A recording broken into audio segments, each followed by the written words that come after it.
All right, question of the day. What is your favorite game reprint of all time? Now, the reason I'm bringing this up is because today I'm playing a game that I have wanted to own for a long time. I kept telling Tom I was just going to steal it off the shelf from the Dice Tower library anytime I'd visit the studio, and he would say, "No, I'm keeping it in the library just to spite you." Just kidding. But that would be City of the Big Shoulders. Now, Chicago 1875, City of the Big Shoulders. Now, I think the reprint name is for a good reason because there are many, many elements that are like an 18XX game in this game, even though it is a worker placement game. So let's talk about Chicago 1875, City of the Big Shoulders, and then we'll come back up and talk final thoughts.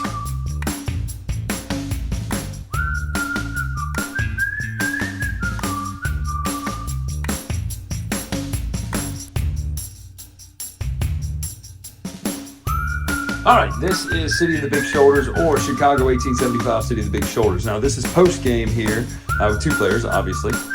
Going to go over some of the major concepts. First of all, this is an indirect player control game, which means you will play as an investor who invests in companies, which means there are stocks and shares and all sorts of things like that, like an 18XX game, but it's a worker placement game instead. So let's go through the phases here. In the stock phase, you can buy into a new company. Now, you're going to start with one starting company. In order to do that, you will buy the 30% president share, which means you will set the stock price at 35, 40, 50, or 60, and then triple that amount. So if we do it at 40, it's $120. You then become the president and have 30% of the company. Then in the regular stock phase, you can buy or sell stocks, and those stock markers will move up and down this track. If you buy shares, you can buy one share at a time. If you sell shares, you can sell as much as you want at a time. For each share sold, you will drop the stock or the price of the stock by one. Which means, though, you cannot sell a share to drop the price and then right back in and buy that company. That's illegal in any stock kind of game like this. So that's the stock phase. Number two is the building phase. You will get these buildings that will go out here and become player action spaces. Now, if they are your spaces, people are going to typically pay you. If they're somebody else's spaces, when you go to them, like these are the blue player spaces, you would typically pay them, or the bank would pay them, or the company would pay them. There's a lot of iconography there, but it all makes sense. This is bank pays player, bank pays company, company pays player, company pays bank, company pays all its shareholders. That will matter based on the amount in the top right and then the symbols in the top left. Then the actions themselves will do things, because the next phase is the action phase. You're going to take your representatives, I can't remember the exact term, and you're going to put them out there on these action spaces based on turn order over there. They'll do things like buy these advances for your businesses down here. Your company has to have that space in order to put that, like this. Or you can just cash it in for the bonus in the bottom right. That would be a worker, which we'll talk about, is not the same as your investor. And you can also automate. Now, let's talk about automation really quick. So when you build a company, you're going to have cubes that cover these spaces. Normally, you will have to hire workers from the worker job fair over there, and they will go out here, and each turn you'll spend them as a resource. But if you automate, you'll move a black cube to cover this circle, and that will permanently mean that you don't have to hire a worker for that spot.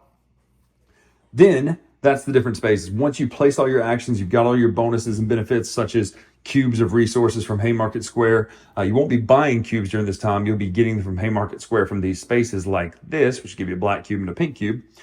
Then we're going to go into the operating phase. Operations does not happen in the same turn order. It happens in the rank of this track right here. So the higher someone is on that track, the first they will act. So, case in point, let's show you how this works. This company has two factories in it. It will need to run a blue cube and a black cube and then have two workers here. If you do that, you'll produce two resources. Over here, you'll see these spots where you can sell them. Now, this is an industry of sewing machines, so it would go here and you can place them on the spots. Now, some of these are already gone. Again, this is in game. If you fill up, let's say this is here. If you fill up an entire card or an entire demand tile, you'll get the amount per item, which we'll talk about in a minute, plus a bonus if you fill it. And how do you know how much it is per item? Well, in this case, it's $50 base price per item sold. You have sales managers here or the marketers, they raise the price. So let's do it at 50. We sold 3. 50 times 3 is 150.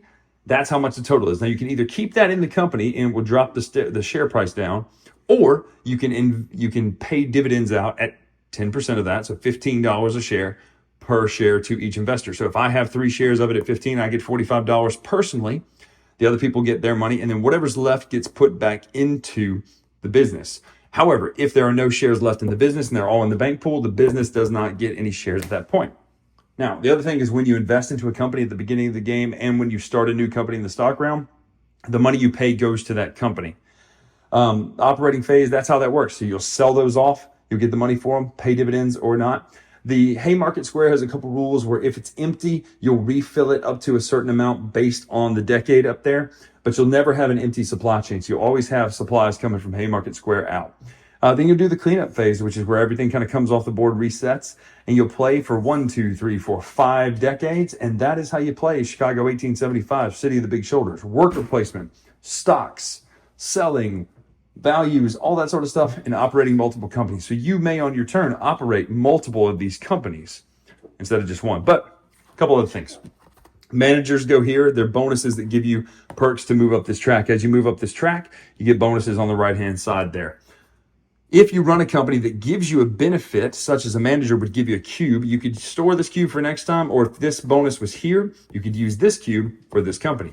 If you produce and you just happen to not want to sell, or you get a bonus like this that lets you produce cubes, you don't have to sell those that time, but it kind of makes sense to do it. There are 10 companies in the base game, plus 5 more that you can play with a little more advanced rules. That is Chicago 1875.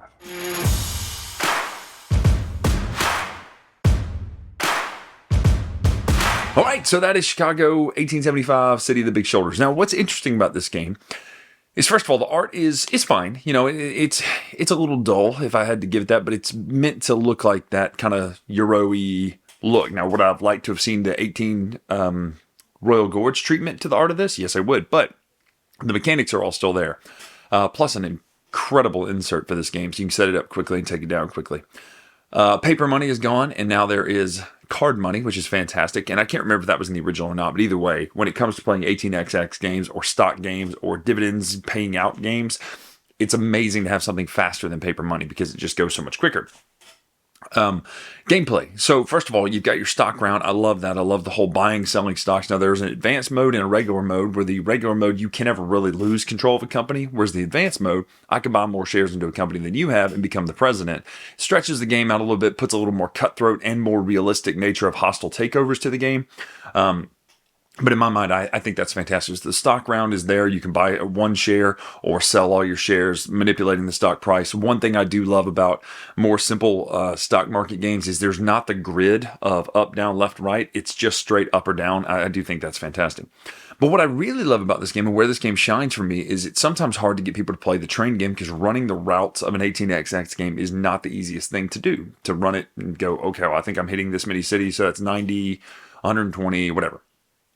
This one's worker placement. So you're placing your workers out there. You're sending them out there.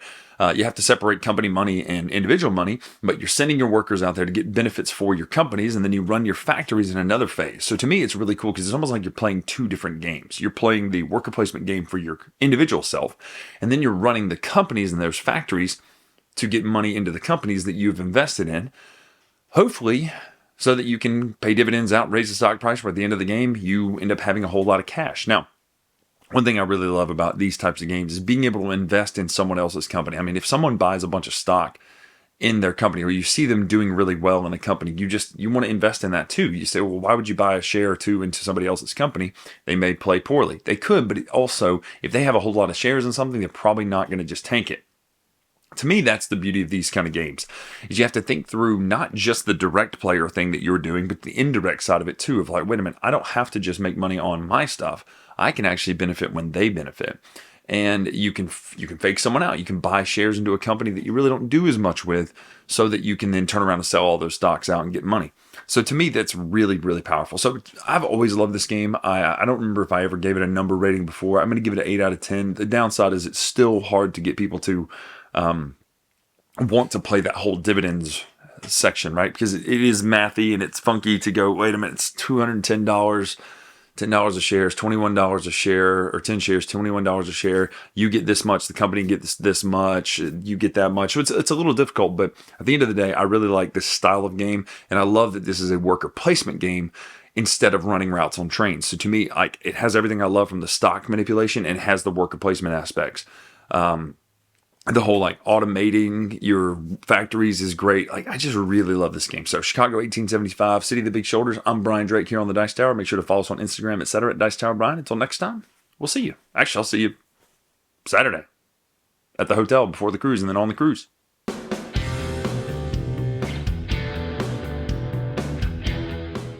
Hey everybody, thanks for watching another video from the Dice Tower. Hey, you want to learn more about us, communicate with us? We have a Facebook group, we have a Discord channel, lots of different ways to get involved with the Dice Tower. You can find that in our Linktree link below. So just click that, it will take you and you can communicate with us on Facebook, join our Facebook groups. There's lots of cool things that you can find and become part of the Dice Tower. Thanks so much for watching. I'm Tom Vassell.